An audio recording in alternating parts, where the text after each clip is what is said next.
유산 100억을 포기한 형제의 충격적인 이유. 나는 서울 강남의 한 대형 로펌에서 15년째 상속 전문 변호사로 일하고 있다. 그동안 수많은 유산 분쟁을 다뤄봤지만 이번 사건만큼 충격적인 경우는 처음이었다. 의뢰인은 재벌 3세 박민수 씨였다. 아버지 박 회장이 갑작스럽게 세상을 떠나면서 남긴 유산이 무려 100억 원이었다. 박 회장에게는 두 아들이 있었는데 첫째 민수 씨와 둘째 민우 씨였다. 유 원장에 따르면 형인 민수 씨가 60억, 동생 민우 씨가 40억을 상속받게 되어 있었다. 처음 민수 씨가 사무실에 왔을 때 나는 단순한 상속 절차 진행을 위한 상담이라고 생각했다. 하지만 그가 꺼낸 말은 예상과 완전히 달랐다. 변호사님, 저는 아버지 유산을 모두 포기하려고 합니다. 나는 깜짝 놀랐다. 60억 원이라는 거액을 포기한다는 것은 상식적으로 이해할 수 없는 일이었다. 혹시 동생과의 갈등이나 다른 이유가 있는지 물어봤지만 민수 씨는 단지 개인적인 이유라고만 했다. 그런데 며칠 후 더 놀라운 일이 벌어졌다. 둘째 민우 씨도 내 사무실을 찾아온 것이다. 그리고 그 역시 같은 말을 했다. 저도 아버지 유산을 포기하겠습니다. 두 형제가 모두 100억 원의 유산을 포기한다는 것은 변호사 생활 15년 만에 처음 겪는 일이었다. 나는 이들에게 신중하게 생각해보라고 조언했지만 두 사람 모두 의지가 확고했다. 상속 포기 절차를 진행하면서 나는 점점 더 궁금해졌다. 도대체 무슨 일이 있었길래 이런 거액을 포기하는 것일까?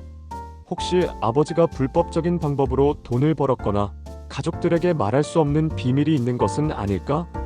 박 회장은 건설업계의 거물이었다. 30년 전 작은 건설회사로 시작해서 대기업으로 키워낸 입지전적인 인물이었다. 언론에서는 항상 모범적인 기업인이자 자상한 아버지로 소개되었다. 특히 두 아들을 해외 명문대에 보내고 가족 화목한 모습을 자주 보여줘서 재벌가의 모범 사례로 여겨졌다. 그런데 상속 포기 절차가 거의 마무리될 즈음 민수 씨가 다시 나를 찾아왔다. 그의 표정은 처음 봤을 때보다 훨씬 어두웠다. 변호사님, 제가 왜 유산을 포기하는지 말씀드릴게요. 하지만 이 이야기는 절대 다른 곳에 알려지면 안 됩니다. 나는 변호사 비밀 유지 의무를 약속하며 그의 이야기를 들었다. 그런데 그가 털어놓은 내용은 상상을 초월하는 충격적인 것이었다.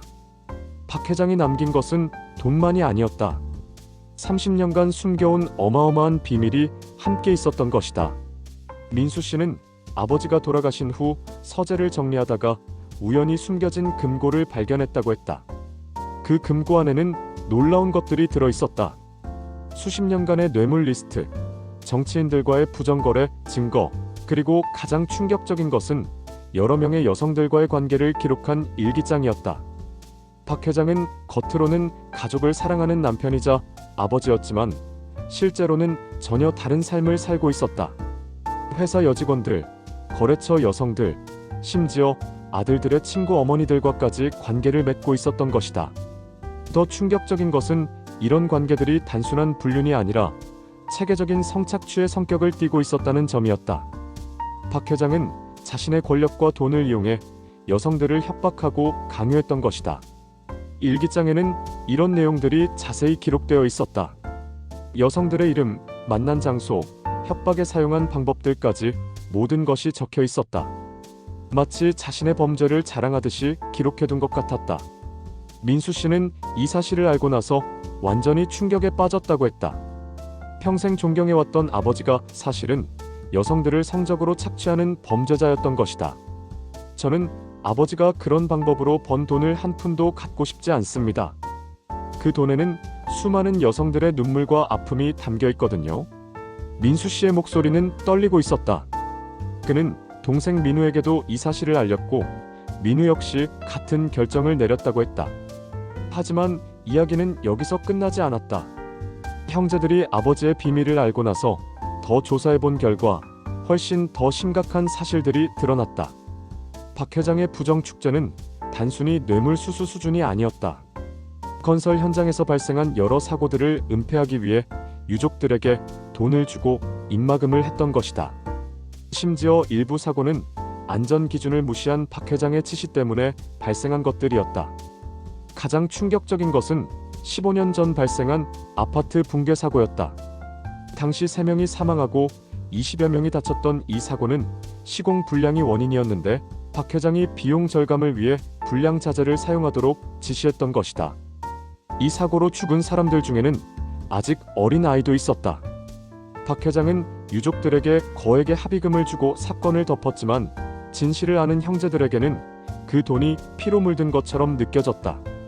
변호사님, 저희는 아버지가 남긴 돈으로 편안하게 살 수 없습니다. 그 돈 한 푼 한 푼이 누군가의 목숨값이고 누군가의 아픔값이거든요. 민수 씨는 눈물을 글썽이며 말했다. 그리고 더 놀라운 계획을 밝혔다. 저희는 아버지의 비리를 모두 공개하려고 합니다. 그리고 그동안 피해를 입은 분들께 사과하고 가능한 모든 보상을 해드릴 예정입니다. 이것이 형제들이 유산을 포기한 진짜 이유였다. 단순히 더러운 돈을 거부하는 것이 아니라 아버지의 죄를 속죄하고 피해자들에게 진심으로 사과하기 위한 것이었다. 며칠 후 민우 씨도 나를 찾아와 형과 같은 이야기를 했다. 두 형제는 이미 피해자들을 찾아다니며 사과하기 시작했다고 했다. 처음에는 저희가 누구인지 알고 문조차 열어주지 않는 분들이 많았어요. 하지만 진심으로 사과드리고 아버지의 잘못을 인정하니까 조금씩 마음을 열어주시더라고요. 특히 15년 전 아파트 붕괴 사고 유족들을 만났을 때의 이야기는 듣는 나조차 가슴이 아팠다.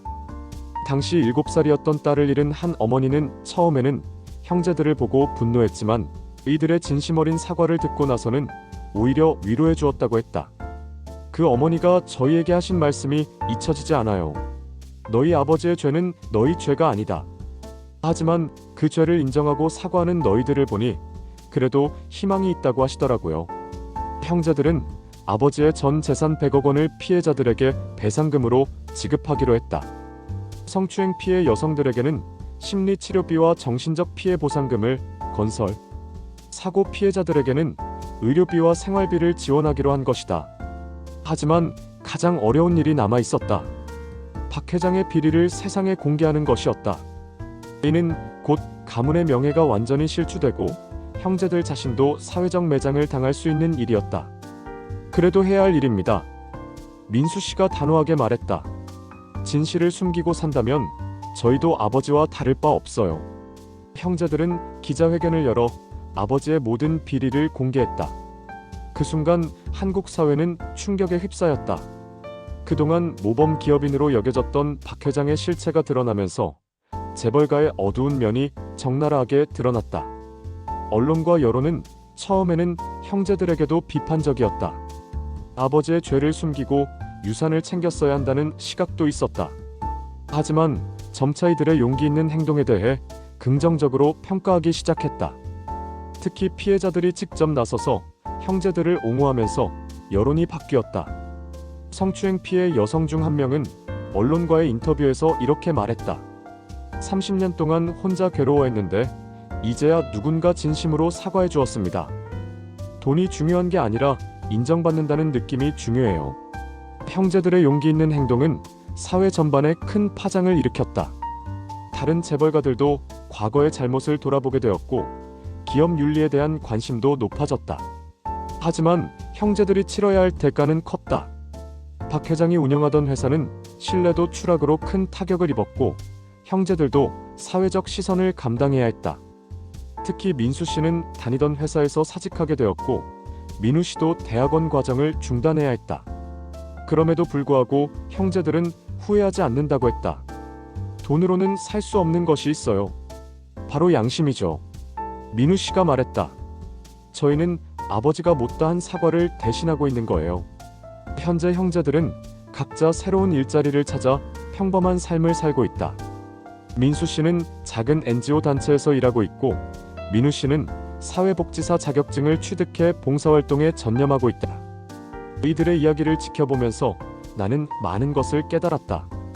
돈이나 권력보다 중요한 것이 있다는 것, 그리고 진정한 용기란 어려운 선택을 할 수 있는 마음가짐이라는 것을 말이다. 박민수, 박민우 형제가 포기한 것은 단순히 100억 원의 유산이 아니었다. 그들이 포기한 것은 안락한 삶, 사회적 지위, 그리고 평범한 행복이었다. 대신 그들이 택한 것은 양심, 정의, 그리고 진실이었다. 세상에는 돈으로 살 수 없는 것들이 있다.